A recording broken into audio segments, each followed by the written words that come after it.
शांति। 11 सितंबर 2021 बाबा के आज के महावाक्य हैं। बाबा समझाते, मीठे बच्चे, सत्य बाप सचखंड स्थापन करते हैं। तुम बाप के पास आए हो नर से नारायण बनने की सच्ची सच्ची नॉलेज सुनने। प्रश्न है, तुम बच्चों को अपने गृहस्थ व्यवहार में बहुत बहुत संभाल कर चलना है।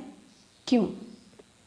बाबा समझाते, क्योंकि तुम्हारी गत मत सबसे न्यारी है, तुम्हारा गुप्त ज्ञान है, इसलिए विशाल बुद्धि बन सबसे तोड़ निभाना है। अंदर में समझना है, हम सब भाई भाई व भाई बहन हैं। बाकी ऐसे नहीं स्त्री अपने पति को कहे तुम मेरे भाई हो, इससे सुनने वाले कहेंगे इनको क्या हो गया। युक्ति से चलना है। बाबा कहते हैं अंदर में ये फीलिंग होनी चाहिए कि हम सब आत्मा आपस में भाई भाई हैं, लेकिन मुख से ये कहने की दरकार नहीं, ज़रूरत नहीं। मुख से ऐसा कहते हैं तो कहीं ना कहीं हम डिससर्विस के कारण बन जाते, निमित्त बन जाते हैं। तो इसलिए बाबा कहते हैं ये तो अंदर के समझ की बात है, फीलिंग की बात है। ओम शांति। रूहानी बाप बैठ बच्चों को समझाते हैं। रूहानी अक्षर ना कहे, सिर्फ बाप कहें तो भी अंडरस्टूड है, ये रूहानी बाप है। बाप बैठ बच्चों को समझाते हैं। सब अपने को भाई भाई तो कहते ही हैं, तो बाप बैठ समझाते हैं बच्चों को। सबको तो नहीं समझाते होंगे। गीता में भी लिखा हुआ है भगवान उवाच। किसके प्रति? भगवान के हैं सब बच्चे। वे भगवान बाप हैं, तो भगवान के बच्चे सब ब्रदर्स हैं। भगवान ने ही समझाया होगा, राजयोग सिखाया होगा। अभी तुम्हारी बुद्धि का ताला खुला हुआ है।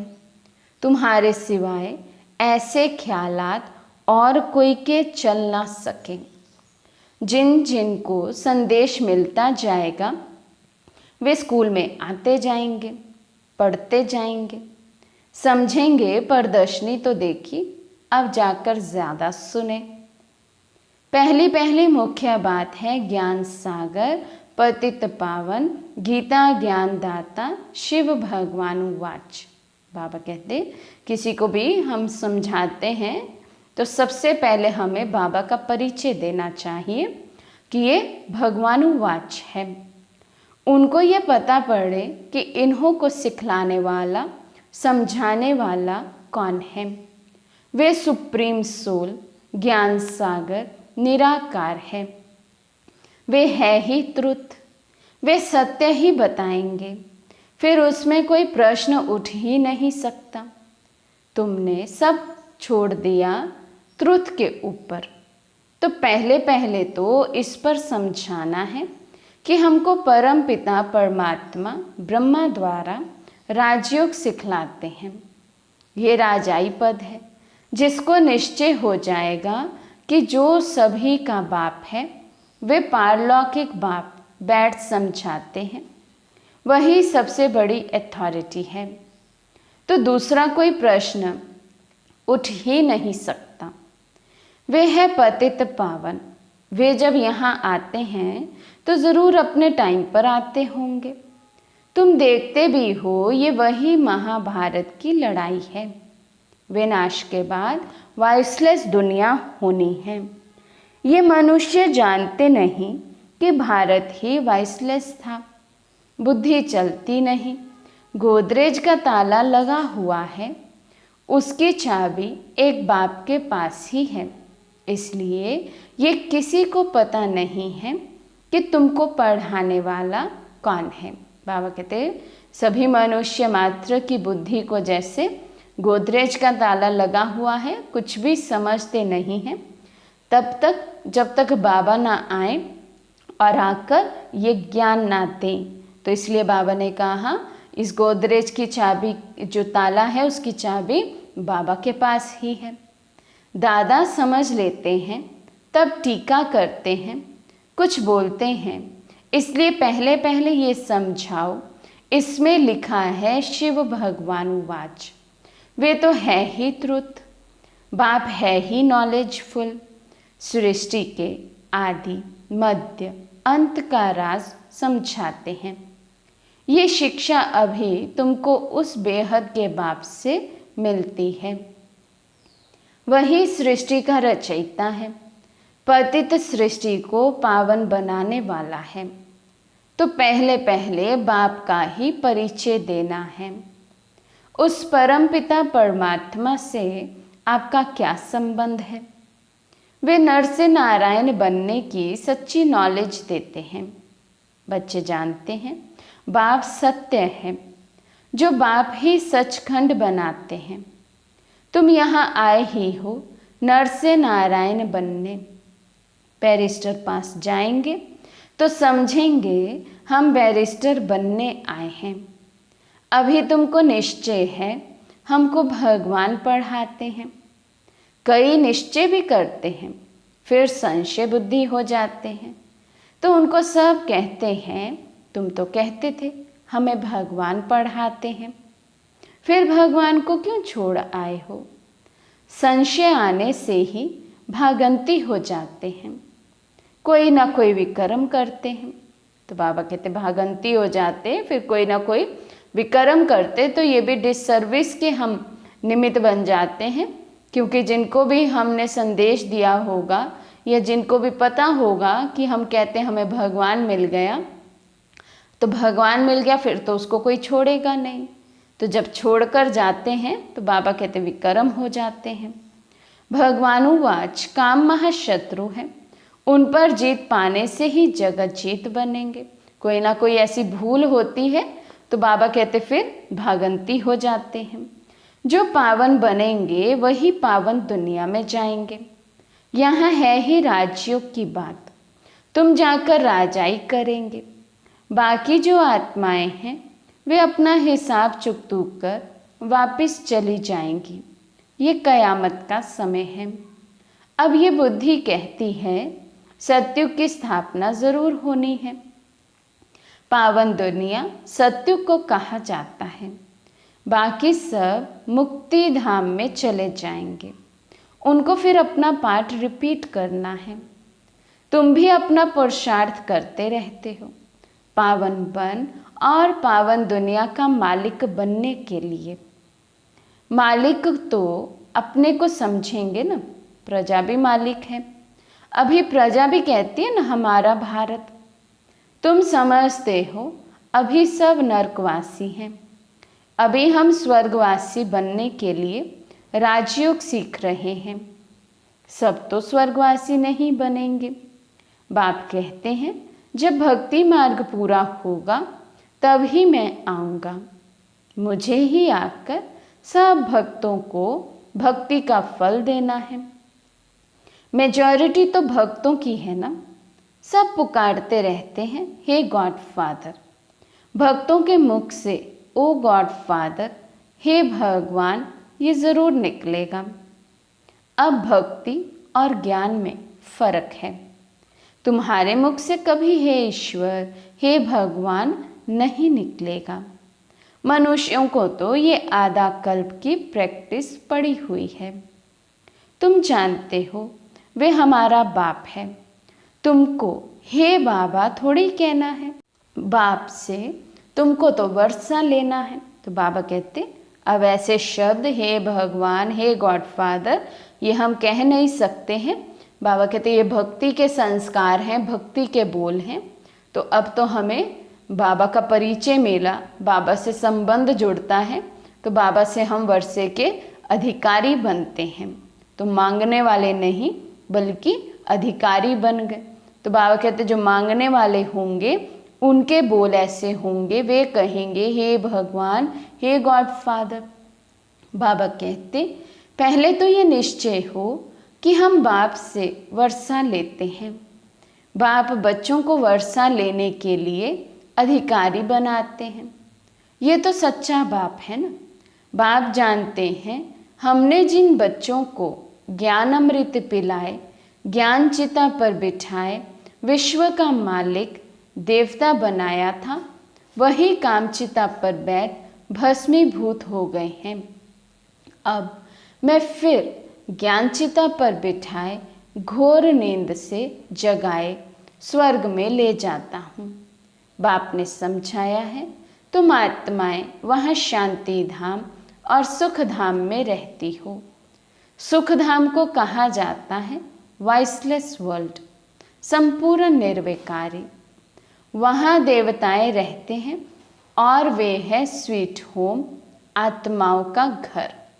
सतयुग में बाबा कहते देवताएं रहते हैं और परम धाम तो है स्वीट होम, आत्माओं का घर। सभी एक्टर्स उस शांति धाम से आते हैं यहाँ पाठ बजाने। हम आत्माएं यहाँ के रहवासी नहीं हैं, वे एक्टर्स यहाँ के रहवासी होते हैं। सिर्फ घर से आकर ड्रेस बदली कर पाठ बजाते हैं। तुम तो समझते हो हमारा घर शांति धाम है, जहाँ हम फिर वापस जाते हैं। जब सभी एक्टर्स स्टेज पर आते जाते हैं तब बाप आकर सबको ले जाएंगे, इसलिए उनको लिबरेटर गाइड भी कहा जाता है। दुख हरता सुख करता है तो इतने सारे मनुष्य कहाँ जाएंगे? विचार तो करो। पतित पावन को बुलाते हैं किस लिए? अपने मौत के लिए ना। बाबा कहते पावन बन जाएंगी आत्माएं तो पावन बन फिर तो घर जाएंगी। बाबा कहते बुलाते ही है मुझे, हे दुख हरता सुख करता, आओ हमारे दुखों को हरो, हमें पावन बनाओ। तो बाबा कहते किस लिए बुलाते हैं? इनडायरेक्ट तो अपनी मौत के लिए ही मुझे बुलाते हैं। तो दुख की दुनिया में रहना नहीं चाहते हैं, इसलिए कहते हैं घर ले चलो। ये सब मुक्ति को ही मानने वाले हैं। भारत का प्राचीन योग भी कितना मशहूर है। विलायत में भी जाते हैं प्राचीन राजयोग सिखलाने। क्रिश्चियन में बहुत हैं जो सन्यासियों का मान रखते हैं। गेरू कफनी की जो पहरवाइश है वे है हठ योग की।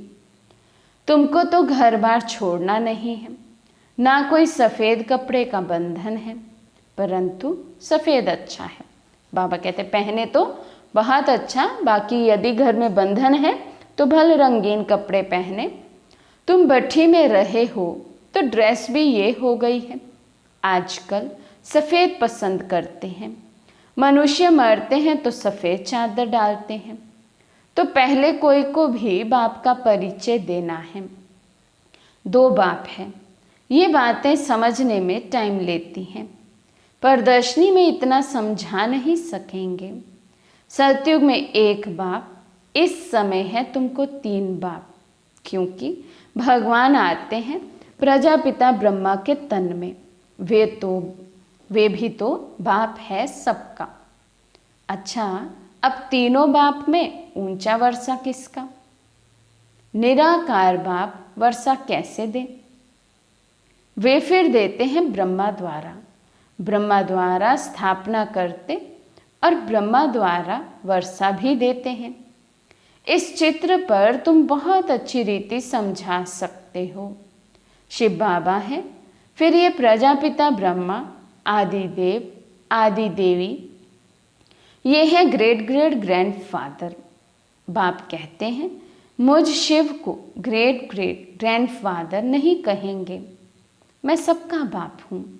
वे है प्रजापिता ब्रह्मा। तुम हो गए भाई बहन, आपस में क्रिमिनल असॉल्ट कर ना सके। अगर दोनों की आपस में विकार की दृष्टि खींचती है तो फिर गिर पड़ते हैं, बाप को भूल जाते हैं। बाप कहते हैं तुम हमारा बच्चा बन काला मुंह करते हो। बेहद का बाप बच्चों को समझाते हैं तुमको ये नशा चढ़ा हुआ है, जानते हो गृहस्थ व्यवहार में भी रहना है। लौकिक संबंधियों को भी मुंह देना है। लौकिक बाप को तुम बाप कहेंगे ना, उनको तो तुम भाई नहीं कह सकते।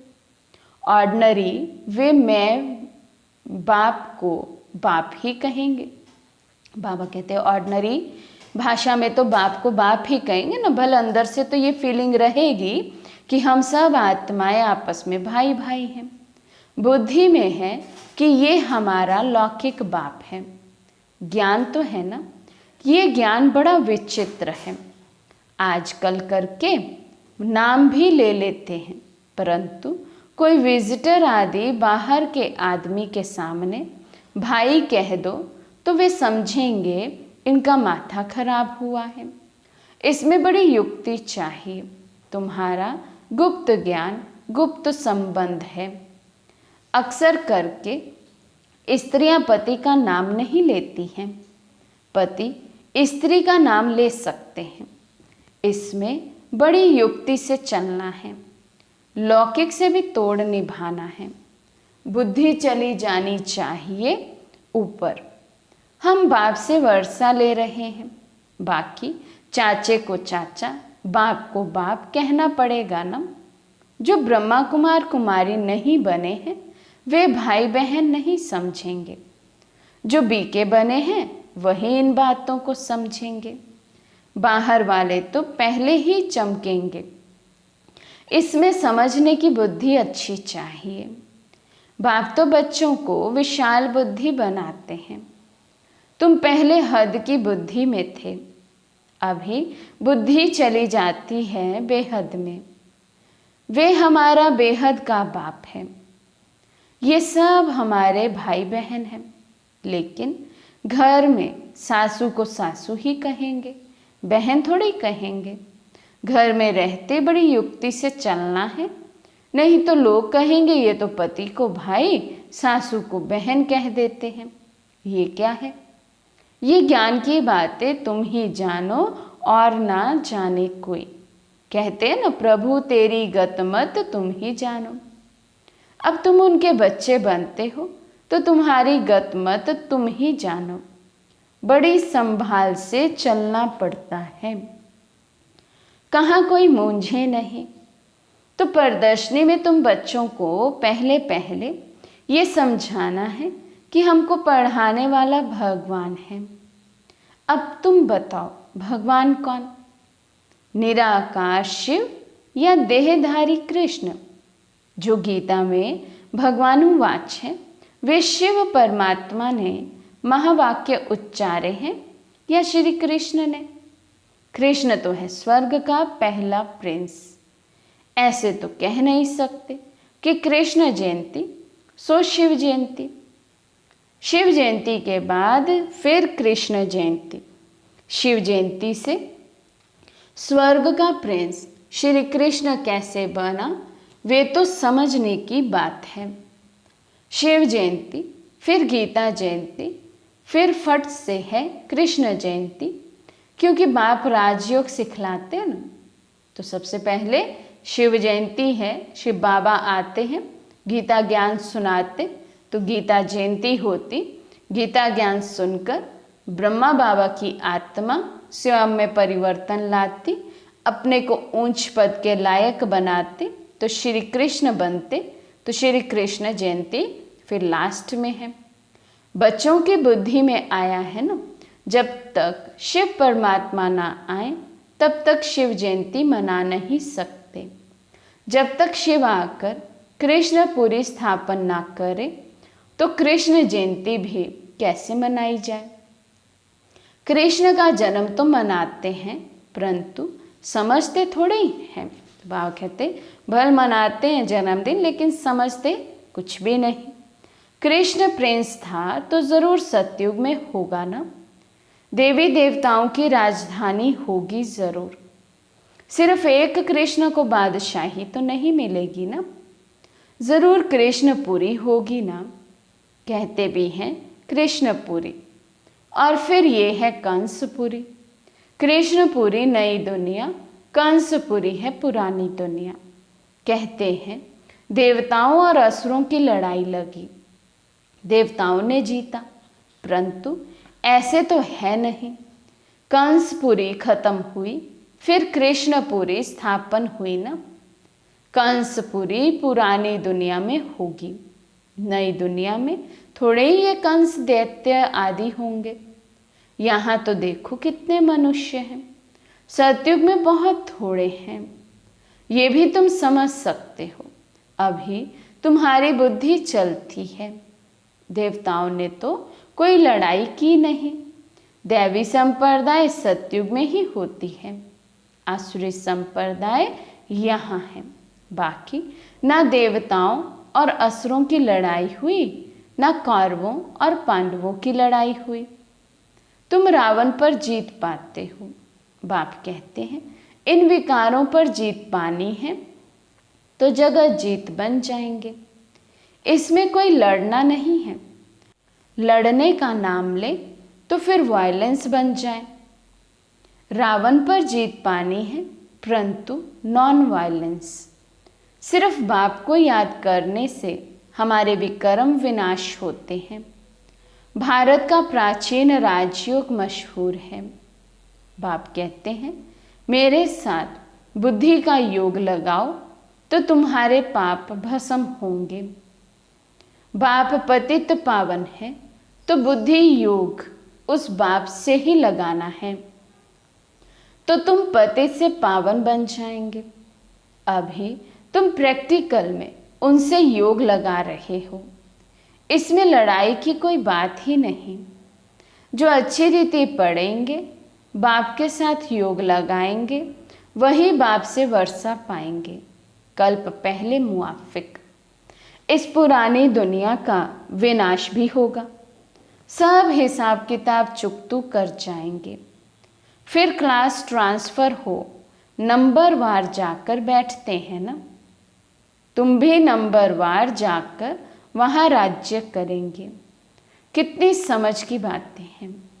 अच्छा, मीठे मीठे सिके लदे बच्चों प्रति माता पिता बाप दादा का याद प्यार और गुड मॉर्निंग। रूहानी बाप की रूहानी बच्चों को नमस्ते।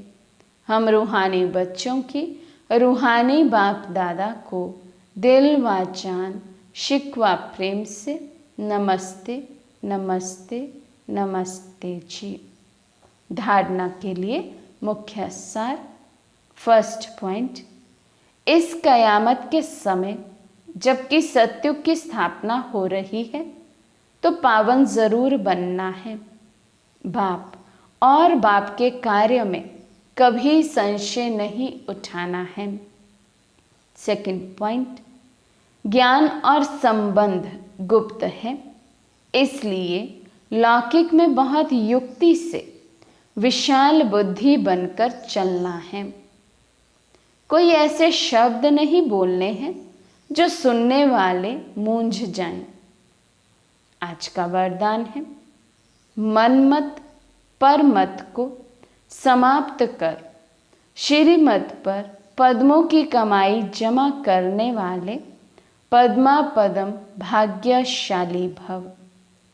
मनमत परमत को समाप्त कर श्रीमत पर पद्मों की कमाई जमा करने वाले पद्मा पदम भाग्यशाली भव। श्रीमत पर चलने वाले एक संकल्प भी मनमत व परमत पर नहीं कर सकते। स्थिति की स्पीड यदि तेज नहीं होती है तो जरूर कुछ ना कुछ श्रीमत में मनमत व परमत मिक्स है। मनमत अर्थात अल्पज्ञ आत्मा के संस्कार अनुसार जो संस्कार उत्पन्न होता है वे स्थिति को डगमग करता है, इसलिए चेक करो और कराओ। एक कदम भी श्रीमत के बिना ना हो, तब पद्मों की कमाई जमा कर पद्मा पदम भाग्यशाली बन सकेंगे। स्लोगन, मन में सर्व के कल्याण की भावना बनी रहे, यही विश्व कल्याणकारी आत्मा का कर्तव्य है। मन में सर्व के कल्याण की भावना बनी रहे, यही विश्व कल्याणकारी आत्मा का कर्तव्य है। अच्छा, ओम शांति।